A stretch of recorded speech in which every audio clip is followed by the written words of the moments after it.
Hello students, आज की इस वीडियो में आज मैं कक्षा 10वीं वाले विद्यार्थियों को विज्ञान सब्जेक्ट के जो बाकी के जितने भी महत्वपूर्ण प्रश्न बचे हुए थे उन्हें मैं बताने वाला हूं। तो चलो देख लेते हैं अगले अध्याय से कहाँ से बताना था आप लोगों को बताना था अध्याय 10 से ना। 1 से लेकर 9 तक मैंने बता दिया था आप लोगों को। तो अध्याय 10 जो है, इस अध्याय का नाम है प्रकाश परावर्तन एवं अपवर्तन समतल सतह से। 1, 3, 5 नंबर के प्रश्न इस अध्याय से आने वाले हैं। तो कौन कौन से प्रश्न इंपॉर्टेंट है उसे देख लेते हैं। तो इस अध्याय में 2 नंबर के प्रश्न तो नहीं आएगा, लेकिन जितने भी 3 नंबर के टाइप के प्रश्न है वो सारे प्रश्न इंपॉर्टेंट रहेगा। जैसे कि ये है परावर्तन के नियम, परावर्तन के नियमों के प्रकार बताइए कहेगा। तो परावर्तन के तो नियम भी बताना है, ठीक है। ये परावर्तन के प्रकार बस बताए, यहाँ पे नियम नहीं है ना। तो परावर्तन के नियम क्या है वो भी पूछेगा, और फिर इनके दोनों प्रकारों के बारे में पूछेगा। तो दोनों प्रकारों को बताना है, नियमित परावर्तन, अनियमित परावर्तन, फिर इसके बारे में जो अंदर में लिखा है उसको। तब ये 3 नंबर के बनेगा। फिर ये दर्पण किसे कहते हैं, दर्पण के प्रकार लिखिए, ये भी 3 नंबर के हैं। अपवर्तन किसे कहते हैं, ये 2 नंबर के हैं। इसके साथ कुछ जोड़ दिया जाएगा और ये भी 3 नंबर के बन जाएगा। फिर 9वां प्रश्न देखो, अपवर्तन की घटना के दैनिक जीवन में कोई 2 उदाहरण दीजिए कह रहा है। ये भी 3 नंबर के, इसके साथ अपवर्तन की परिभाषा जोड़ सकता है। फिर क्रांतिक कोण से आप क्या समझते हैं, ये 3 नंबर का प्रश्न है। परम अपवर्तनांक किसे कहते हैं तथा इसका सूत्र लिखिए, ये भी 3 नंबर का है। फिर 3 नंबर में देखो परावर्तन के नियम, देखो परावर्तन के नियम यहाँ पे है ना, और यहाँ पे भी देखो परावर्तन के प्रकार है। तो इन दोनों को जोड़ के ना आपके एग्जाम में प्रश्न आ सकता है। इसके बाद है अगला है 3 नंबर में अपवर्तन के नियम लिखिए। देखो अपवर्तन के नियम यहाँ पे आ गया, अपवर्तन की परिभाषा को जोड़ दिया जाएगा तो ये भी 3 नंबर के बन जाएगा, ठीक है। और ये 5 नंबर की भी बन जाएगा। कैसे, अपवर्तन के एक तो नियम लिखिए है ना, और अपवर्तन की परिभाषा। तो अपवर्तन की परिभाषा कितने नंबर का होता है, 2 नंबर का। और अपवर्तन के नियम को समझाइए कहेगा, तो ये 3 नंबर, 3 2 5 हो जाएगा। तो ये 5 नंबर में आ सकता है। ये इंपॉर्टेंट प्रश्न है, ये बहुत इंपॉर्टेंट है, समझो। इसके बाद ये चौथा, ऐसे प्रश्न तो आते नहीं है, चाहो तो इसको छोड़ सकते हो, यहाँ पे टिक हो गया है गलती से। इसके बाद देखो ये पूर्ण आंतरिक परिवर्तन क्या है, ये भी 3 नंबर के प्रश्न है। 3 नंबर में ये है हीरा के अपवर्तनांक 2.42 है, इसके अध्ययन का क्या अभिप्राय है, ये भी 3 नंबर के प्रश्न है। फिर ये देखो प्रकाश के अपवर्तन, देखो यहाँ पे अपवर्तन और परावर्तन से ज्यादातर प्रश्न आपको दिखने को मिल रहा है ना, और 3 नंबर में इससे अलग और कोई प्रश्न आपको देखने को नहीं मिलेगा। फिर यहाँ पे देखो बताइए कि आप समतल, अवतल तथा उत्तल दर्पण की पहचान प्रतिबिंब देखकर किस प्रकार कर सकते हैं, ये भी 3 नंबर के प्रश्न है, इसको भी टिक लगा लेना। फिर यहाँ पे देखो 8वां प्रश्न, आप समतल, अवतल, उत्तल दर्पणों की पहचान स्पर्श करके किस प्रकार कर सकते हैं। तो ये भी 3 नंबर का प्रश्न है, और ये वाला भी 3 नंबर का है। यदि पानी का अपर्धांक 4/3 है तो पानी में प्रकाश की चाल ज्ञात कीजिए, ये भी 3 नंबर के प्रश्न है, इसको भी टिक लगा लेना, ठीक है। टिक बस नहीं लगाना, इसको पढ़ना भी है। ये सारे के सारे इंपॉर्टेंट प्रश्न है, बहुत ही महत्वपूर्ण प्रश्न है। फिर ये 10वां को भी, प्रकाश का परावर्तन किसे कहते हैं, इसका सचित्र नियम लिखिए व दैनिक जीवन में कोई 2 उपयोग लिखिए, ठीक है। ये हो गया, ये 3 3 नंबर के प्रश्न है। अब थोड़ा सा बड़ा प्रश्न देख लेते हैं, नहीं ये भी 3 नंबर का, ये जो प्रश्न है ये भी 3 नंबर का है। 3 नंबर में ये 2022 के ए सेट में आया था, तो ये 3 नंबर का है। अधिकतर जो प्रश्न है इस परीक्षा बोर्ड में रहेगा ना, गणितीय प्रश्न, वो गणितीय प्रश्न नहीं आएगा। हमेशा जो गणितीय प्रश्न आता है वो परीक्षा बोर्ड में नहीं होता है, वही आता है, ठीक है। तो यहाँ पे ये सन में आया तो हम बस इसको उठाएंगे। अगर ये डायरेक्ट रहता तो मैं यहाँ से एक भी प्रश्न आपको नहीं बता, क्यों, क्योंकि यहाँ से जो प्रश्न है सन में आया है उसको उठा लेगा, ये बहुत बड़ी बात है। लेकिन जो इस परीक्षा बोर्ड में है उसमें से एक भी प्रश्न नहीं उठाएगा, हमेशा अंदर से ही पूछा जाता है गणितीय प्रश्न, इसलिए जो सन में आया है बस मैं उसी बस को उठा रहा हूँ। फिर वास्तविक एवं आभासी प्रतिबिंब में कोई 3 अंतर लिखिए, ये भी है 3 नंबर का प्रश्न। 3 नंबर में और कोई प्रश्न है क्या, हाँ यहाँ पे एक और है, अपवर्तनांक किसे कहते हैं, इसका सूत्र लिखिए, प्रकाश के अपवर्तन को परिभाषित कीजिए कह रहे हैं, ठीक है। तो ये प्रश्न है 3 3 नंबर में। 3 3 नंबर में देखो और कुछ प्रश्न है। ये जो अध्याय है इससे ज्यादातर 3 3 नंबर के ही प्रश्न आपको एग्जाम में देखने को मिलेगा। 5 नंबर का प्रश्न जो है, इसके जो दूसरा है ना, दो अध्याय कंबाइन है, तो एक अध्याय ये और एक अध्याय और है, उससे आपको देखने को मिलेगा। तो यहाँ पे अभी मैं आपको सिर्फ 3 3 के बताऊंगा। तो किसी माध्यम के निरपेक्ष अपवर्तनांक, मतलब ये भी यहाँ पे अपवर्तनांक से संबंधित है, तो ये निरपेक्ष और सापेक्ष में क्या बताना है, अंतर बताना है, इस तरीके का भी आपको देखने को मिल सकता है, ठीक है। तो ये 3 नंबर का हो गया। इसके बाद ये 3 नंबर बस में नहीं है, अगर इसे ध्यान से देखा जाए तो ये बड़े प्रश्न में भी 5 नंबर में भी आएगा। ठीक है, तो 5 नंबर के लायक भी है ये। 5 नंबर के लायक में देख लेते हैं, एक दो जितने भी आ सकते हैं उनको देख लेते हैं। देखो 5 नंबर में ये प्रश्न इंपॉर्टेंट है, दूसरे को टिक कर लेना, मतलब ये पहला जो है और ये दूसरा हो गया। ठीक है, दोनों को टिक कर लेना। तीसरा 5 नंबर के लायक तो नहीं है, 3 नंबर के लायक है, छोड़ दो तीसरा को। चौथा में आते हैं। चौथा देखो, तालाब में स्थित मछली वही नहीं होती है जहां दिखाई देती है, क्यों? तो इसको बताना है। यहाँ पे देखो दो टॉपिक दिए हुए हैं ना, अगर इसी बस को अकेला उठाया जाएगा, अकेला यही बस टॉपिक को, तो ये 3 नंबर का बनेगा, और दोनों को साथ में उठाएगा तो ये 5 नंबर का बन जाएगा। और ये 3 नंबर में देखो, रेगिस्तान में मरीचिका एवं भ्रम क्यों है, ये 3 नंबर का प्रश्न है। तो मरीचिका किसे कहते हैं आपको पता है ना? देखो जब भी आप गाड़ी, अभी तो आप लोग छोटे अभी बाइक उक नहीं चलाते हो, लेकिन कार में अगर बैठते हो और कार में बैठने के बाद दूर से देखते हो तो सड़क जो है गर्मी के दिन में जहाँ पे वृक्ष का छाया पड़ता है वहां पे पानी का एहसास होता है। तो रेगिस्तान में भी यही होता है, जहाँ पे वृक्ष होता है उसका जो छाया पड़ता है तो वहां पे ऐसा लगता है कि पानी है, लेकिन ये एक प्रकार का भ्रम होता है, इसी को हम मरीचिका कहते हैं। ठीक है, तो ये यही चीज है मरीचिका, ये 3 नंबर का है। अब बड़े प्रश्नों में 6 नंबर में तो यहाँ पे कुछ मुझे दिखाई नहीं दे रहा है। 6 नंबर में ये प्रश्न आ गया था, देखो एक प्रश्न, अपवर्तन, अपवर्तन किसे कहते हैं, ये परावर्तन से किस प्रकार भिन्न है, ये प्रश्न शुरू में था, वही प्रश्न यहाँ पे ना अलग से लिख दिया गया मिला जुला के। तो 3 नंबर को ऐड कर करके बनाया, मैंने बताया ना किस तरीके से ऐड करके बनाएगा। और देखो ये 2022 के सेट में आए हैं, तो ये सिर्फ 3 नंबर में आएगा। तो यहाँ से ज्यादातर जो प्रश्न आ रहा है वो 3 नंबर में, एक प्रश्न गलती से 2024 में 4 नंबर में आ गया था। इसके अलावा और कोई भी ऐसा प्रश्न नहीं है जो 5 नंबर में आपको देखने को मिलेगा यहाँ से। ठीक है, ऐसा तो नहीं लगता है। व्यक्ति लंबाई, हाँ नहीं है, नहीं बस इतना ही है इसमें। ठीक है, आगे देखो अध्याय 11, अधातुओं का रसायन। यहाँ से सिर्फ और सिर्फ 6 नंबर के प्रश्न आपको देखने को मिलेगा। तो ये यहाँ से जो 6 नंबर के प्रश्न आपको देखने को मिलेगा वो 2 प्रश्न रहेगा 3-3 नंबर का। ठीक है, 6 नंबर वाला प्रश्न जो है वो दो प्रश्न आएगा, अ और ब 2 खंड में आएगा, तो 2 खंडों में आएगा। तो हम लोग 6 नंबर के प्रश्न में वो सारे प्रश्न देख लेते हैं जो इंपॉर्टेंट है, जिन्हें जोड़ा जा सकता है।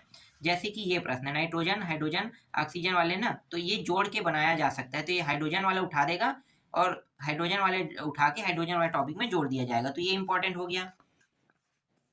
उपधातु किसे कहते हैं, कोई 2 उदाहरण दीजिए। उपधातु से संबंधित भी प्रश्न आएंगे। उपधातु में परिभाषा पूछेगा और इसका जो टॉपिक रहेगा आधा जोड़ दिया जाएगा, तो 6 नंबर में ये भी बन जाएगा। तो इस तरीके से 6 नंबर का ये बन रहा है। फिर ये प्रयोगशाला वाला भी 6 नंबर का बन रहा है, मैं आपको दिखाऊंगा कैसे जोड़ा जाता है।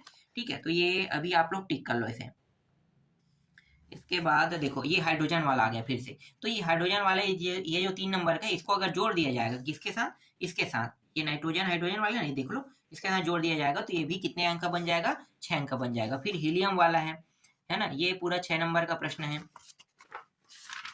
जो 3-3 नंबर के हिसाब से है, पर इसे 3-3 नंबर के हिसाब से और ब खंड में किया जा सकता है, ये हो गया। फिर देखो पोटेशियम परमैंगनेट वाला है, ये भी 3 नंबर के हिसाब से आएगा।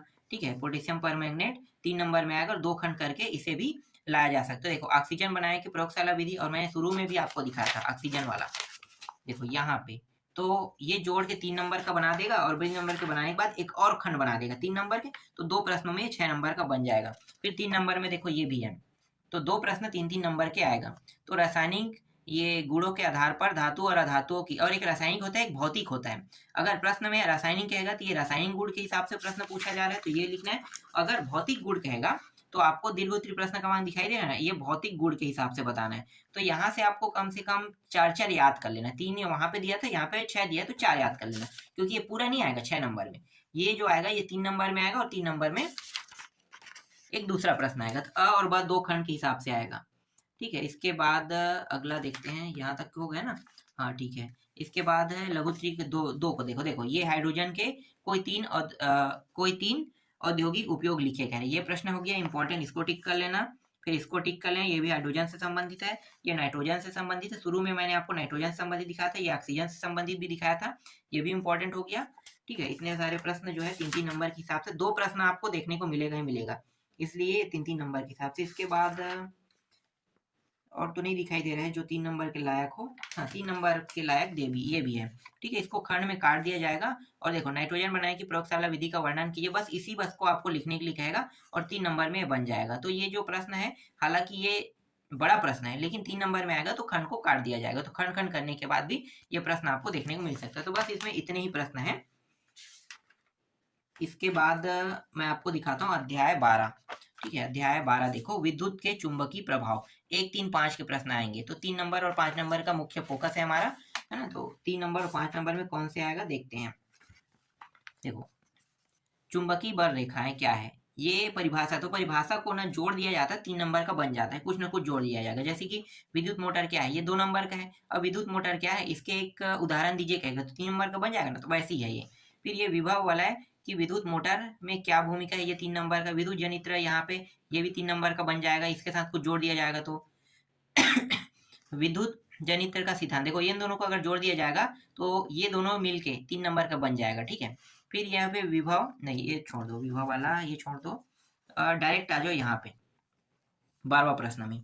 विद्युत चुंबक प्रेरण से क्या समझते हैं, इसका अथवा जो दूसरा नाम है ये है विद्युत चुंबक प्रेरण क्या है, इसके खोजकर्ता वैज्ञानिक के नाम बताई गए। तो इन दोनों, ये जो दोनों प्रश्न एक ही है, बस इसके नाम जो है वो अलग अलग है, अलग तरीके से पूछा गया है। ठीक है, तो ये भी 3 नंबर का है। फिर है अगला 3 नंबर की, इतना तो हो गया ना। फिर आगे देखो 3 नंबर में, देखो विद्युत मोटर के सिद्धांत क्या है, 3 नंबर का, परिभाषा के साथ जोड़ दिया जाएगा, 3 नंबर बनेगा। ये हालांकि 3 नंबर का है, सिद्धांत क्या है पूछा है, तो सिद्धांत को बताना मतलब 3 नंबर का हो गया। फिर 3 नंबर में ये भी प्रश्न है, चुंबकीय क्षेत्र को उत्पन्न करने के तीन तरीकों को सूची बनाइएगा। ये है चुंबक के 3 प्रमुख गुण लिखे, ये है 3 नंबर का। फिर ये भी 3 नंबर का होगा, 7वां और 8वां भी 3 नंबर का है। ठीक है, ये कुंडली वाला आता है। और इसके बाद मैं दिखाता हूँ फ्लेमिंग के दाएं हाथ और बाएं हाथ दोनों नियम आते हैं, तो दोनों नियम को हमें देखना है। तो एक तो फ्लेमिंग के दाएं हाथ का नियम हो गया, ठीक है, दाएं हाथ का नियम देख लेना। और एक आता है बाएं हाथ का नियम। देखो बाएं हाथ के नियम में इस तरीके से बाएं हाथ को प्रदर्शित करे हुए दिखा रहा है, तो ये प्रश्न है बाएं हाथ का नियम, तो दोनों को देखना है। फिर ये 3 नंबर में ये भी है, धारावाही प्रणालिका वाला है। ठीक है, ये इस तरीके से रहेगा, कुंडली गुरमेट के बनाया जाता है। फिर ये चौथा प्रश्न भी 3 नंबर का है। फिर 3 नंबर में प्रत्यावर्ती निर्दिष्ट धारा में अंतर बताइए, ये भी 3 नंबर का है। ठीक है, अभी मैं आपको सिर्फ 3 नंबर का दिखा रहा हूँ, क्योंकि इस अध्याय से बहुत कम चांस है कि जो 4 नंबर के प्रश्न है उसके आने के। बताऊंगा 4 नंबर का आता है, ऐसा नहीं है कि नहीं आता है। 4 नहीं, 5 नंबर का ना, 1 मिनट में 4 है कि 5 है, 5 है। 5 नंबर का प्रश्न कौन से इंपॉर्टेंट बताऊंगा। अभी 3 का देखो, ये भी 3 नंबर का है। ठीक है, ये जो प्रश्न है ये 5 नंबर में भी आ सकता है। कैसे 5 नंबर में आ सकते हैं, यहाँ पे देखो 2 बस क्या बता दिया है, विद्युत मोटर और विद्युत जनित्र के अंतर बता रहे हैं, गुण बता रहा है, तो 3 गुण और जोड़ने के लिए कह देगा। इसके बाद 5 नंबर में इसी को उठा के दे दिया जाएगा। ये अंतर भी स्पष्ट हो रहा है और 3 गुण भी हो रहा है। ठीक है, तो अपने हिसाब से इसे देख लेना, इसके साथ क्या क्या जोड़ा जा सकता है। ये 5 नंबर में आ सकता है, 5 का बता रहा हूँ। देखो 5 नंबर में दीर्घोत्तरी प्रश्न क्रमांक 1 इंपॉर्टेंट है, दीर्घोत्तरी प्रश्न क्रमांक 2 भी इंपॉर्टेंट है। 5 नंबर में दीर्घोत्तरी प्रश्न क्रमांक 3 इंपॉर्टेंट है, और ये 4 भी इंपॉर्टेंट है। और है क्या, 4 और 5 और 6 के तो चांसेस कम है, 5 के कम है, 6 के चांसेस हो सकता है। अब एक प्रश्न को छोड़े क्यों, चलो 5 को भी देख लेना। ये हो गया 5वां प्रश्न, और ये 6वां प्रश्न। ठीक है, 6वां भी इंपॉर्टेंट, इसमें 6 प्रश्न है, 6-7 प्रश्न दीर्घोत्तरी के लिए। ठीक है, तो सारे प्रश्नों को देखना होगा आपको।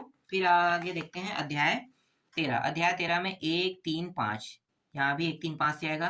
प्रकाश परावर्तन तथा अपवर्तन गोली सतह से। तो देखते हैं कौन कौन सा प्रश्न है इस अध्याय से। ज्यादातर जो प्रश्न आते हैं, मुझे नहीं लगता है कि दीर्घोत्तरी प्रश्न इस अध्याय से आता होगा। 1-2 आ गया होगा, वो अलग बात है ना। 1-2 आ जाते हैं वो अलग बात है, लेकिन इसके जो दूसरे अध्याय वहां से ज्यादातर आते हैं। देखो स्नेल का नियम, ये आपको देखना होगा। स्नेल के नियम को अक्सर पूछा जाता है, ये 3 नंबर के प्रश्न है। फिर पूर्ण परावर्तन प्रिज्म क्या है, ये भी इंपॉर्टेंट प्रश्न है। फिर यहाँ पे देखो नेत्र की क्षमता किसे कहते हैं, स्पष्ट कीजिए, ये 3 नंबर का प्रश्न है। पीत बिंदु एवं अन्य बिंदु किसे कहते हैं, इंपॉर्टेंट है। क्रांतिक कोण क्या है, किस पर निर्भर करते हैं, 3 नंबर के प्रश्न है।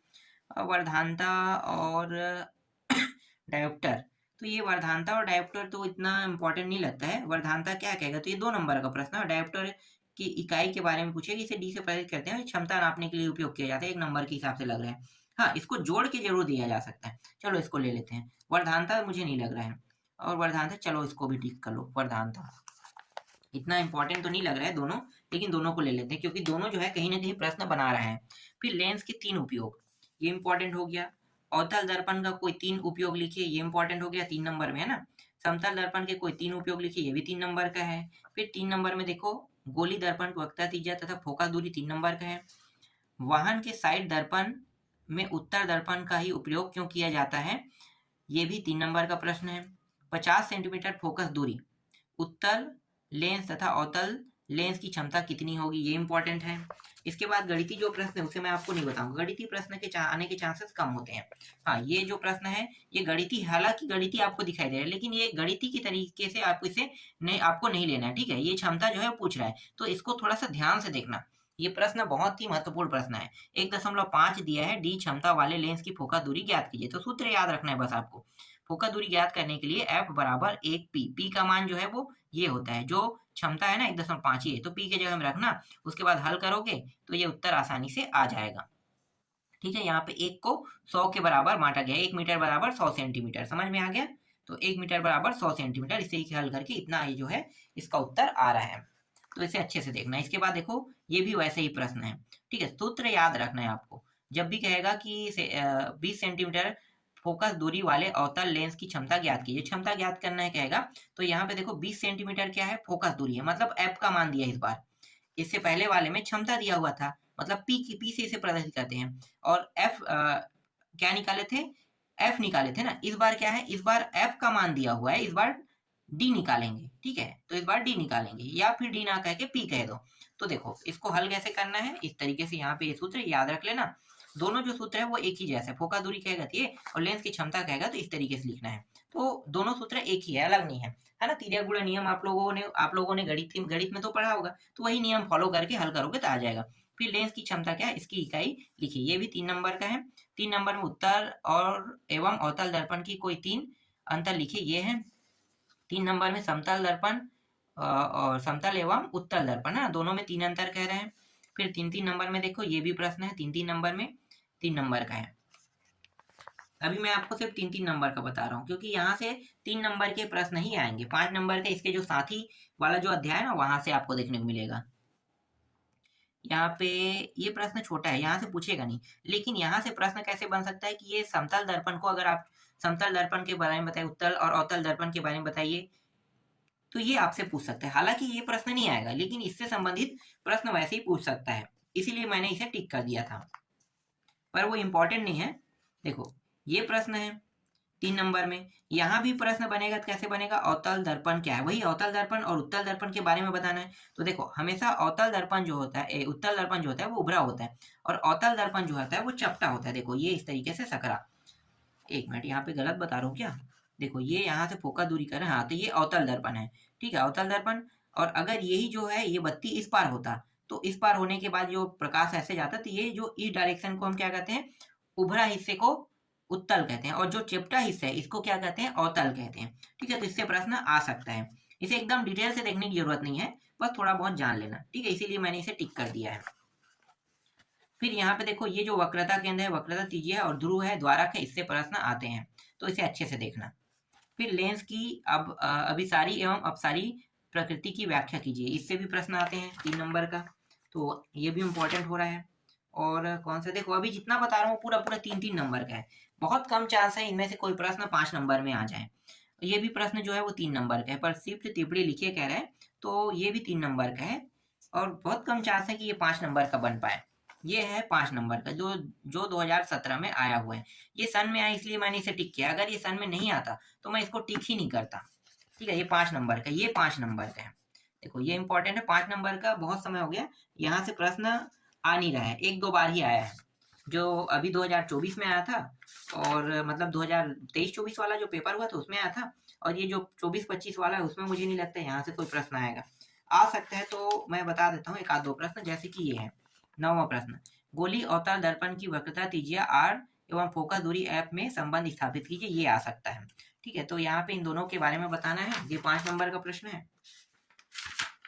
और 5 नंबर में देखो ये जो प्रश्न 2017 में आया था, ठीक है, तो 2017 में आया तो इसको भी देख लेना, इतना इंपॉर्टेंट मुझे तो नहीं लगता है। और हाँ ये रहा ये प्रश्न, देखो 2024 में आया था, अवतल दर्पण किसे कहते हैं, तो ये प्रश्न आ गया। तो ये जो है ना इसके साथ ही जो अध्याय है उसमें से है ये प्रश्न, तो यहाँ पे इन्हें ऐड कर दिया गया है।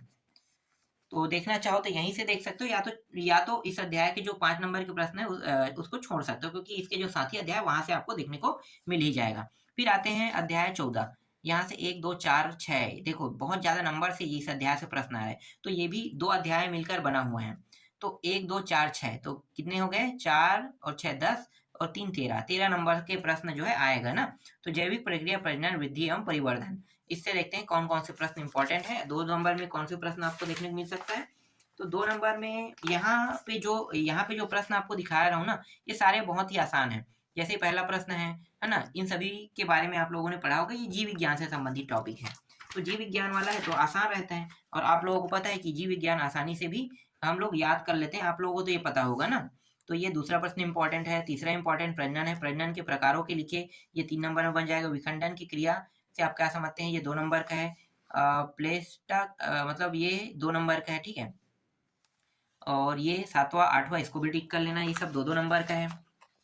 वर्मी प्रजनन क्या है, ये भी 2 नंबर का है। कोई ये नहीं है, इसको ये हो गया, चलो छोड़ो इसको। फूलों के 2 जननों के नाम लिखिए, ये 2 नंबर का है। निषेचन है ना, बीजाणु किसे कहते हैं, मुकुलन क्या है, ठीक है। ये बहुत मजेदार प्रश्न है, इसमें जितने भी प्रश्न मैं बता रहा हूँ ये सारे के सारे बहुत आसानी, ये जीव विज्ञान वाले टॉपिक से। फिर पुनरुद्भवन किसे कहते हैं, परागण किसे कहते हैं, ठीक है, ये इंपॉर्टेंट है सभी के सभी। फिर ये 17 प्रजनन किसे कहते हैं, युग्मजन क्या है, ठीक है, ये सभी के सभी 2 नंबर। अब चर्चा करके देखते हैं। देखो ये 4 नंबर के प्रश्न है, तो 4 नंबर के प्रश्न में इस तरीके से ये जो पुष्प है, ठीक है, उसके बारे में पूछा जाएगा। तो इस प्रकार से आपको आकृति बनाना है, और आकृति बनाने के बाद इनके जो परागकण है, जैसे यहाँ पे ऊपरी हिस्सा इसे क्या कहते हैं, इसको क्या कहते हैं, इन सभी के बारे में लिखना है। तो यहाँ पे यही आएगा, इसके बारे में व्याख्या करने नहीं आएगा। यहाँ पे चित्र बनाना है आपको, चित्र बनाने के बाद उनके बारे में लिखने के लिए आएगा। तो याद कर लेना जो चीज लिखना है, और चित्र कैसे बनेगा इसको भी 1 आध 2 बार बना के देख लेना, ठीक है। ये 2 नंबर का है ये प्रश्न। और इसके बाद देखो ये नर युग्मक वाला है ना, ये 4 नंबर में आपको देखने को मिल सकता है। यहाँ पे भले ही 2008 में लिखा है, लेकिन ये 4 नंबर में आ सकता है। तो 4 नंबर के हिसाब से इसको देखना। 3 टॉपिक है, एक टॉपिक इसमें और जोड़ना है। तो जो नर युग्मक वाला जो परिभाषा है ना, इन दोनों परिभाषा को, नर युग्मक और मादा युग्मक वाले परिभाषा को शुरू से यहाँ पे लाके जोड़ देना, उसके बाद ये 4 टॉपिक बन जाएगा। इसी तरीके से देखो ये बाह्य निषेचन और आंतरिक निषेचन दिया हुआ है, इसमें अंतर बताना है। तो यहाँ भी 3 दिया हुआ टॉपिक, एक टॉपिक जोड़ देना है। 4 नंबर का ये भी प्रश्न है। 4 नंबर में और कौन सा प्रश्न इंपॉर्टेंट है, ये है। 6वां है इंपॉर्टेंट, 7वां इंपॉर्टेंट है। इसके बाद ये लघु प्रश्न क्रमांक 2 जो है छोड़ दो, तीसरा छोड़ दो, चौथा छोड़ो, 5वां भी इंपॉर्टेंट नहीं है। हाँ चौथा नहीं, 5वां है। 5वां जो है ये है इंपॉर्टेंट, 4 नंबर के में ये आपको देखने को मिल सकता है, ठीक है। इसके बाद दीर्घोत्तरीय प्रश्न क्रमांक में ये इंपॉर्टेंट है, इसको देख लेना। मनुष्य में नर जनन तंत्रों का वर्णन कीजिए, ठीक है, ये इंपॉर्टेंट हो गया। फिर ये दूसरा प्रश्न भी इंपॉर्टेंट है, ये मादा जनन तंत्र के बारे में है, ठीक है, इसको देख लेना। इनके आने के चांसेस बहुत कम रहते हैं, बहुत ही कम रहेगा, और ये दोनों के। और ये जो तीसरा है इसके चांसेस रहेगा, देखो तीसरा 2024 में भी पूछ दिया गया है, तो अगर ये जो 2024 में आ गया तो मुझे नहीं लगता कि इस साल ये आएगा। तो इससे ये इस साल तो नहीं आ रहा है, इसका मतलब ये है कि ये कोई ऐसे प्रश्नों को उठाएगा। यहाँ पे अब और नहीं है, देखो बड़ा प्रश्न नहीं है, 4 नंबर या 6 नंबर का बड़ा प्रश्न है, ये बस ये दिखाई दे रहा है ना, ज्यादातर चांस लग रहा है इसके आने की, यही बस अब दिखाई दे रहा है बड़ा प्रश्न में। इसके बाद आगे बढ़ते हैं अध्याय 15। देखो अध्याय 15 1 3 4 अनुवांशिकी जनकों से संतानों तक। तो इसमें कौन कौन से प्रश्न इंपॉर्टेंट देखते हैं, 3 और 4 नंबर के हिसाब से देखेंगे।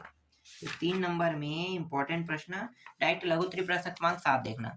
गुण सूत्र के कोई 2 कार्य लिखे, तो 3 कार्य ये कह सकता है।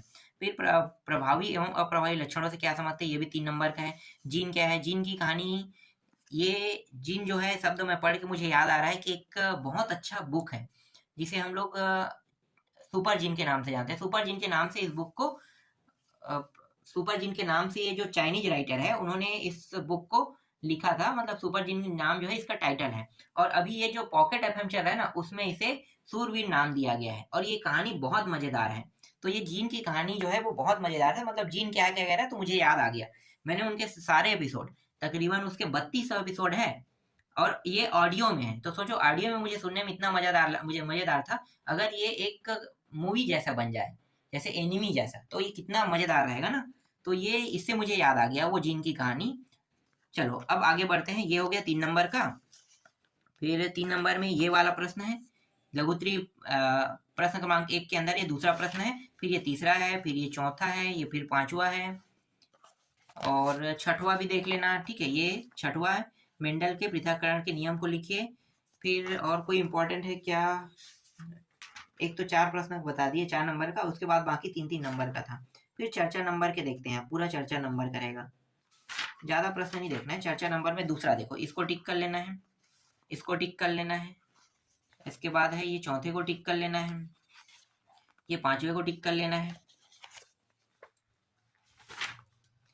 और उसके बाद दीर्घ उत्तरी प्रश्न क्रमांक में एक प्रश्न बस को टिक करना है, ये वाले बस को, इसके अलावा किसी को टिक नहीं करना है। और ये भी 2024 में आ चुका है ना। तो जहां तक मैंने बताया है वहां तक तो आपको सारे प्रश्नों को देखना ही है। ठीक है, सारे प्रश्न इंपॉर्टेंट है, लेकिन ये 2024 में आ गया, इसका मतलब ये है कि इसके चांसेस जो है वो 2023 में नहीं के बतौर रहेगा। तो इसके जो साथी अध्याय रहेगा वहां से आपको देखने को मिल सकता है। चलो अगला देखो, इसके बाद अध्याय 16 हाइड्रोकार्बन के व्युत्पन्न। हाइड्रोकार्बन के व्युत्पन्न से 2 नंबर, 4 नंबर, 1 नंबर के प्रश्न आपको देखने को मिलेगा। तो 2 नंबर में कैसे प्रश्न आपको देखने को मिल सकता है तो उसको मैं बता देता हूँ। देखो, इस अध्याय से मुझे लगता है कि सिर्फ और सिर्फ 4 नंबर नहीं, यहाँ से क्या है, एक मिनट देख लेता हूँ।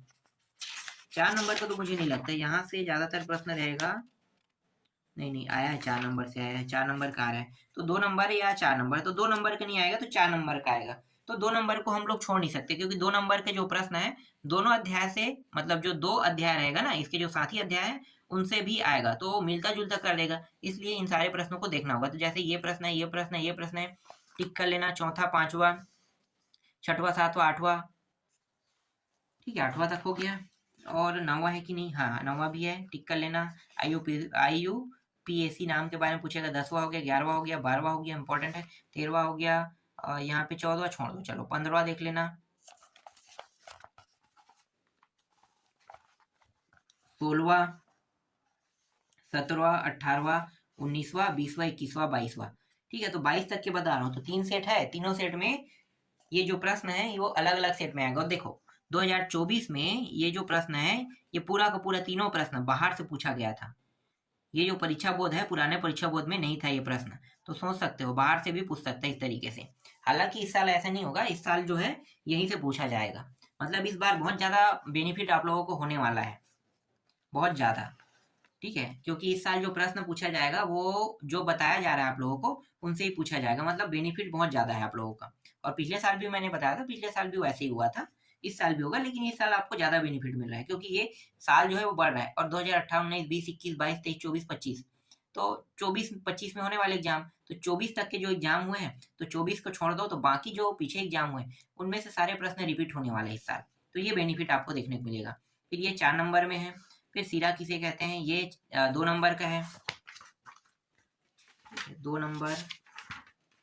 इसके बाद यहाँ पे इथेनॉल, 1 मिनट रुक जाओ, देख लेते हैं। नहीं, बहुत ज़्यादा नहीं देखेंगे। इसके बाद ये फालतू पूरा छोड़ दो, जिसको आपको याद करने में टाइम वेस्ट करना पड़ेगा उनको छोड़ दो। ठीक है, यहाँ पे देखो, ये जो है ये बहुलक किसे कहते हैं, एथीन के बहुलीकरण को समझाइए, प्रश्न इंपॉर्टेंट हो रहा है। और उसके बाद देखो ये वाला है जो लघुत्तरी प्रश्न क्रमांक 2 के अंदर आ रहा है, ये पहला प्रश्न इंपॉर्टेंट है। बहुलीकरण किसे कहते हैं, ये इंपॉर्टेंट है। ठीक है, बहुलीकरण वाला जो है ना, जैसे कि ये बहुलक हो गया और ये बहुलीकरण हो गया, दोनों नाम से अलग अलग है लेकिन वही है। ठीक है, इसके बाद है, नहीं इसको छोड़ दो, तीसरा कोई मतलब नहीं, चौथा, पांचवा भी, छठवा भी, सीधा 7वां देखो। 7वां इंपॉर्टेंट है, इसको देख लो। टेफ्लॉन बनाने का रासायनिक समीकरण व उसके 2 उपयोग लिखे हुए वाला। फिर दीर्घोत्तरी प्रश्न क्रमांक में ये इंपॉर्टेंट है, पहला। दूसरा ये इंपॉर्टेंट है, सिरका किसे कहते हैं, इसका उत्पादन कैसे किया जाता है ना, ये इंपॉर्टेंट हो गया। फिर ये जो है ये पीवीसी वाला देखो आ चुका है 2018 और ये 24 में आ चुका है, तो इसके चांसेस भी इस साल कम हो गया समझो। इसको आप चाहो तो छोड़ सकते हो। फिर ये चौथा प्रश्न है, ये छूट रहा था, इसको भी देख लेना है। ठीक है, तो ये प्रश्न हो गया। अब जो तीसरा प्रश्न है, अगर ये नहीं आता है, ये तो अब आएगा ही कहाँ, ये जो है 2024 में आया, इसका मतलब ये 2024 वाला आएगा नहीं। तो इसके जगह पे या तो ये आ सकता है सिरका वाला, या तो ये आ सकता है, इन दोनों में से कोई आएगा समझो। ठीक है, इन दोनों में से कोई आएगा। और ये जो टेफ्लॉन वाला है इसके साथ कुछ जोड़ के दे सकता है, तो मतलब 2-3 प्रश्नों में से कोई, इन्हीं में से कोई एक प्रश्न आपको देखने को मिलेगा। इसके बाद अध्याय 17 देखते हैं। यहाँ से भी 1, 2, 4 के प्रश्न आने वाले हैं। दैनिक जीवन में रसायन 1, 2, 4 में से कौन कौन से प्रश्न आपको देखना है ये मैं बता देता हूँ। देखो यहाँ पे दूसरा, नमक के 2 प्राकृतिक स्रोत बताइए। एक तो समुद्र से मिल जाता है, एक नमक की चट्टान भी होता है, वहां से भी इकट्ठा करते हैं। इसके बाद दूसरा प्रश्न, तीसरा को टिक करना है, चौथा को, और बेकिंग पाउडर की यौगिक का मिश्रण, इससे नहीं आता है ऐसा प्रश्न, ये छठवां भी नहीं आएगा। ठीक है, जमाने के लिए प्लास्टर ऑफ पेरिस वाले में ना, तो ये नहीं आएगा। और इसके बाद सीधा आ जाओ यहाँ पे, प्लास्टर ऑफ पेरिस के 2 उपयोग लिखिए, ये हो गया। विरंजक चूर्ण के 2 उपयोग लिखिए, ये आ गया। विरंजक चूर्ण कैसे बनता है ये भी इंपॉर्टेंट, ये आ सकता है। फिर सीमेंट का गलनांक निश्चित नहीं होता, ये 2 नंबर का है। मृदु कठोर जल किसे कहते हैं, इसके बारे में आ सकता है, अलग अलग आपको परिभाषा पूछ सकता है ना। देखो मृदु और कठोर जल के बारे में आता है, तो आपको बस इतना जानना है कि मृदु जल जो होता है उसका जो पीएच मान है वो 7 से कम होता है, और कठोर जल का पीएच मान 7 से अधिक होता है। तो इस तरीके से आप परिभाषा दे सकते हो। फिर ये जो तीसरा है इसको देख लेना, इंपॉर्टेंट है। इसके बाद लघुत्तरीन 2 में देखो, ये देखो मृदु और कठोर जल के बारे में यहाँ पे लिखा है ना, तो यहाँ पे मैंने टिक कर दिया है।